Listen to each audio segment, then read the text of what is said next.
Hope everyone had a good Halloween. Just as a quick refresher, every year, me and a group of family and friends watch 31 horror movies in 31 days. Each night, a game of trivia is played, and the winner of that night picks the movie. Each movie is graded on its scariness, quality of its story, and overall enjoyment out of 10. At the end of the month, 2 winners are declared. Now, I do have 31 movies to recap, so I am going to go pretty fast. That being said, let's get into it. The cheap and easy way to describe this one is Pet Sematary but Irish. It stars Littlefinger and Peter Pettigrew, and it was an okay way to start the month. It had pretty decent gore and some practical effects, but I didn't love the acting and especially the editing. It unfortunately, I'm sure this was a very low budget movie, and unfortunately it feels like it.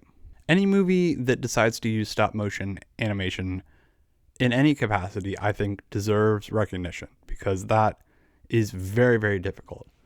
I think this had an incredibly interesting premise, and deciding to use stop motion as not only a medium, but also a storytelling device and something that is actively integral to the story is very interesting. The stop motion itself looks really gross in the coolest way possible. That being said, I think the story kind of let down that cool premise because for a movie that was an hour and a half, it felt very long.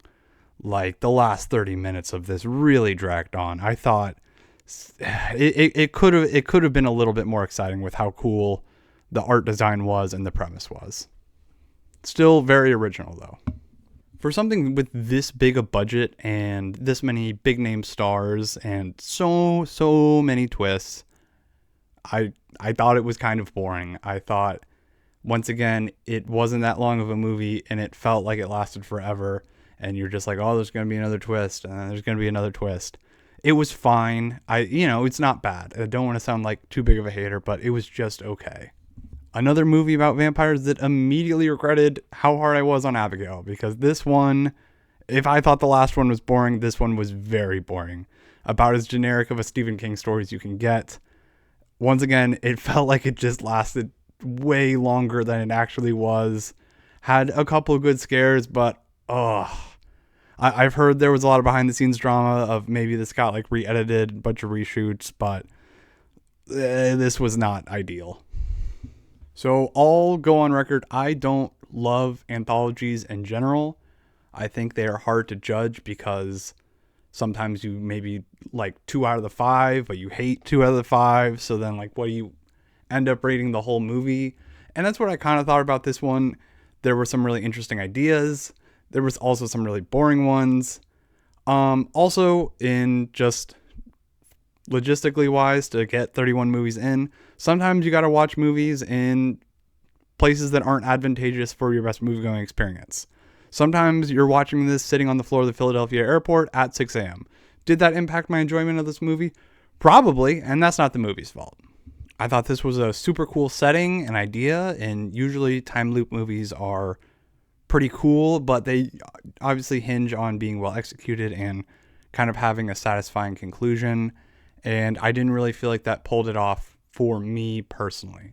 I felt like there was a big chunk of this movie where we were just reliving the loop, and we weren't getting new information as the audience member. We weren't learning anything new. The loop was just happening over and over again. So it didn't do as much for me as I was hoping it would do.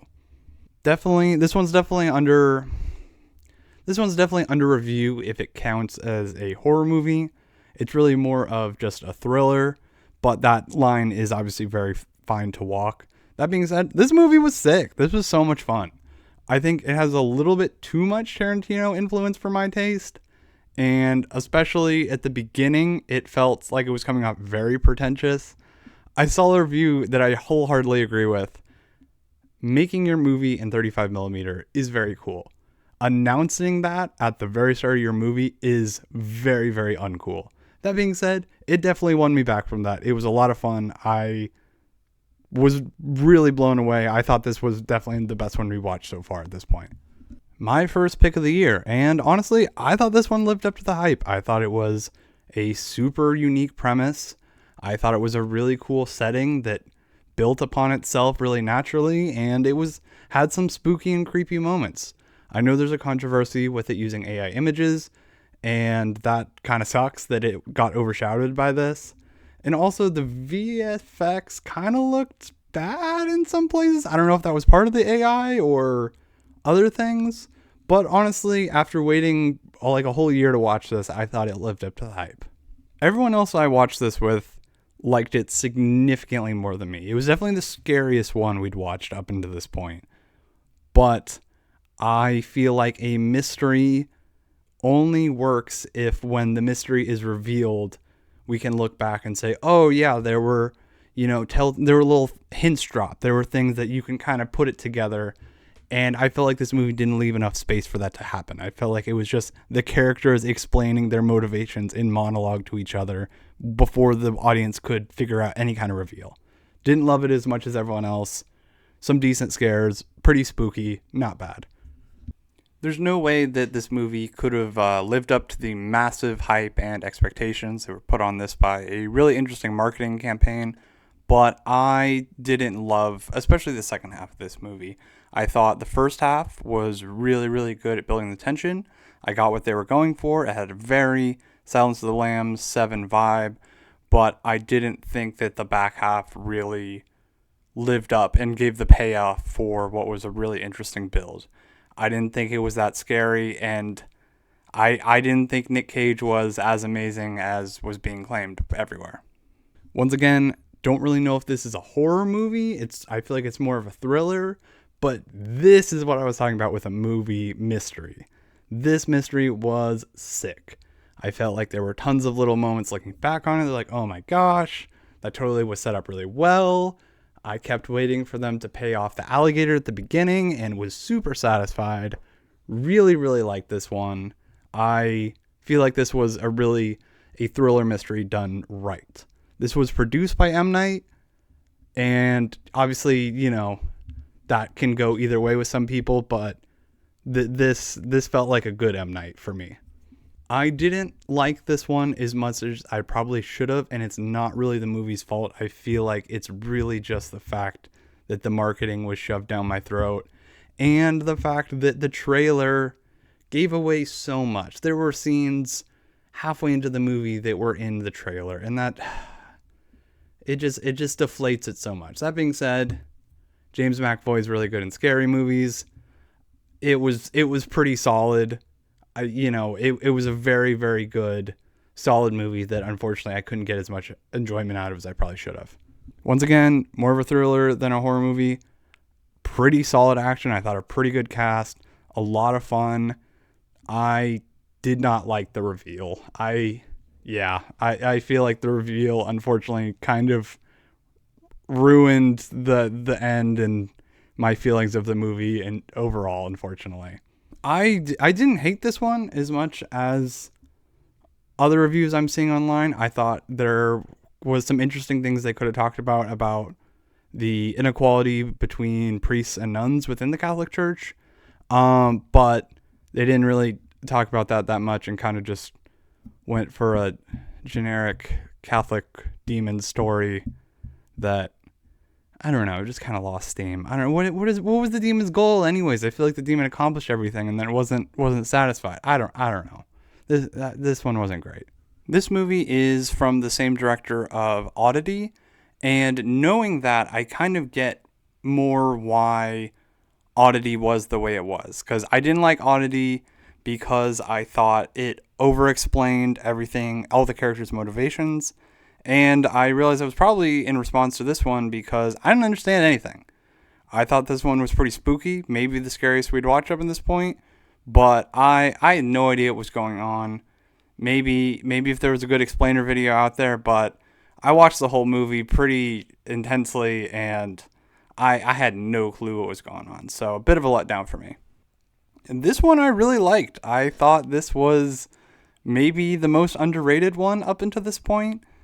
The first half is pretty slow and a little boring, and it had me doing what I've been doing for a lot of these, where I'm checking IMDb to see if this is technically classified as a thriller and not a horror, until it turned into a horror movie. So I got to give it credit there.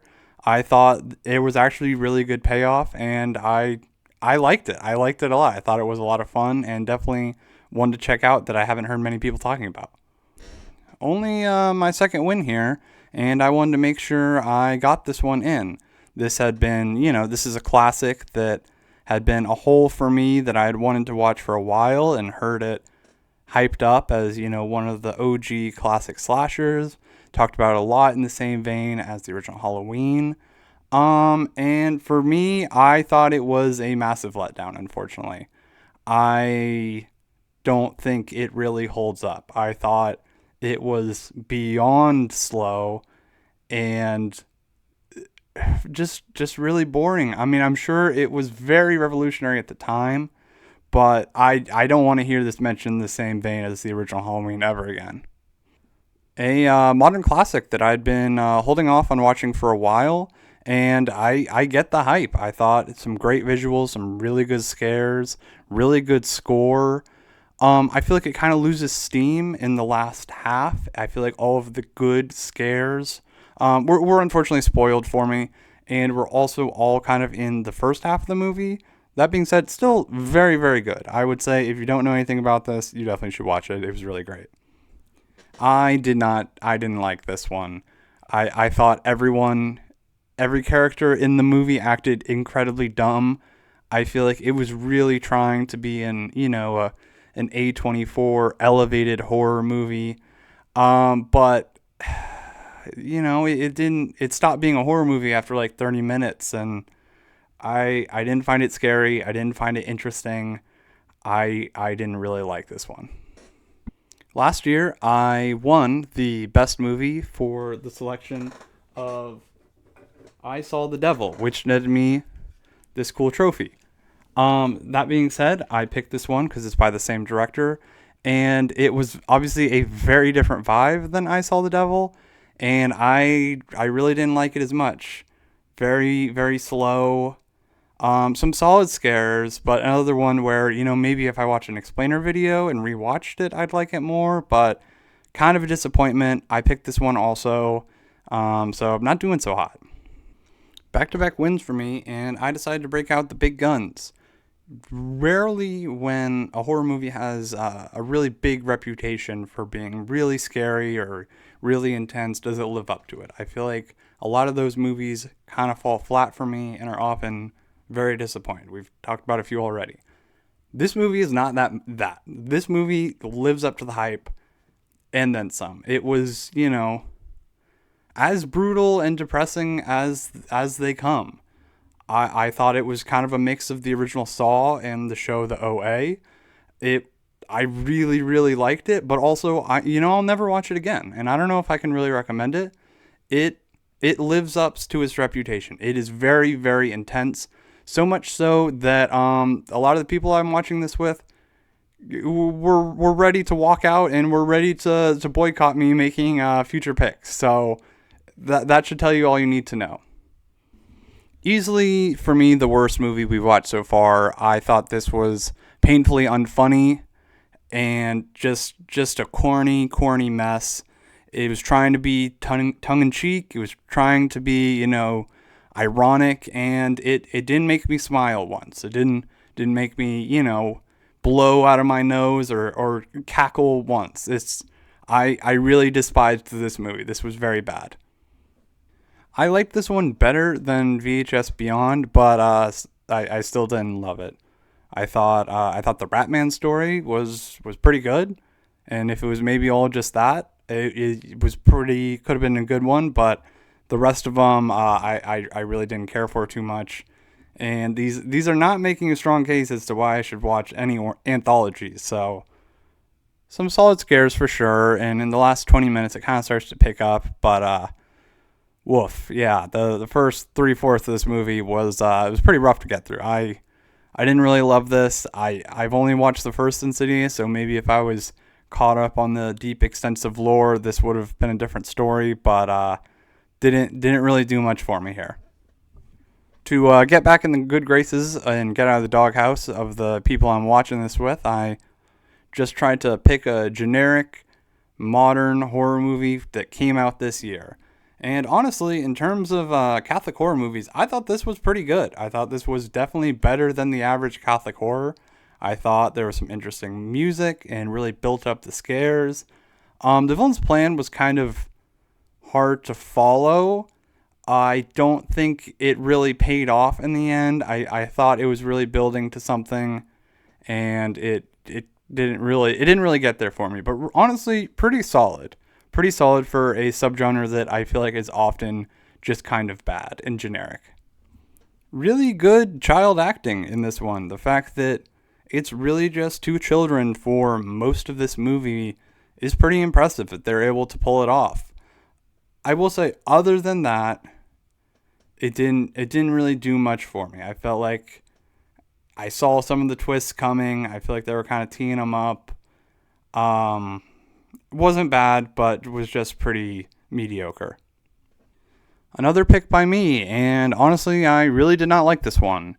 It is hard, I think, to make a 80-minute movie feel this long. It felt like a 3-hour movie. It was going so slow.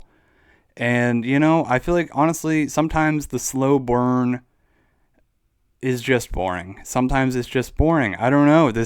I feel like I hear people talk about this as like, oh, it's actually really scary. And I don't know if we watch the same movie sometimes, because this one did not feel scary at all. A pretty standard, pretty run-of-the-mill zombie movie with some kind of inconsistent rules, but it was fun. It moved fast. It kept your attention, had some good action. Some of the story was pretty corny, but it was a fun watch. It was solid. I didn't really expect much, and it was fun. So can't really complain too much. I thought this was pretty solid. I didn't really go in expecting anything. Haven't really heard anyone talking about this one, but I thought the story and the subject matter was really interesting and unique. I thought it was a little slow, but unlike a lot of these slow burn horror movies, I thought it finished strong in an interesting way. I would watch this one again. I hope to see more from this director, and I would say another underrated one for me. Pretty solid for something that was clearly made on a pretty small budget. Another one, unfortunately, that was only 80 minutes, and it felt a lot longer than that, and not in a good way. It kind of felt like it dragged a little bit. I feel like as the audience, we were guessing things way quicker than the characters were figuring that out, and not in a good way. I felt like they just kind of took forever to figure out what were some kind of obvious solutions, but not bad. For the last movie, we do something different where everyone can submit a pick for any horror movie. Could be one we've watched before, and then we all vote, and we try and end the month on a high note. So this one was Hereditary, which is obviously a classic. I feel like there's not much more I can say about this. Is one of, if not the most influential and best horror movies to come out in the past 10 years. I would say it really kind of defines that A24 elevated horror style, and it's really, really good. So that was 31 horror movies in 31 days. The best scoring movie was Oddity, which I disagree with, but I was clearly not in the majority on that movie. I did not win the most times for trivia, got pretty close, but came in second with 6 wins. The scariest movie was Martyrs, so feel pretty good about picking the scariest one. Definitely got some flack for that one, but sorry I brought the scariest movie to a scariest movie contest. If you want to see my full ranking of all 31 movies that we watched, click the link in the description and make sure to follow me on Letterboxd. And what about you? What was the best movie you watched this October? Let me know.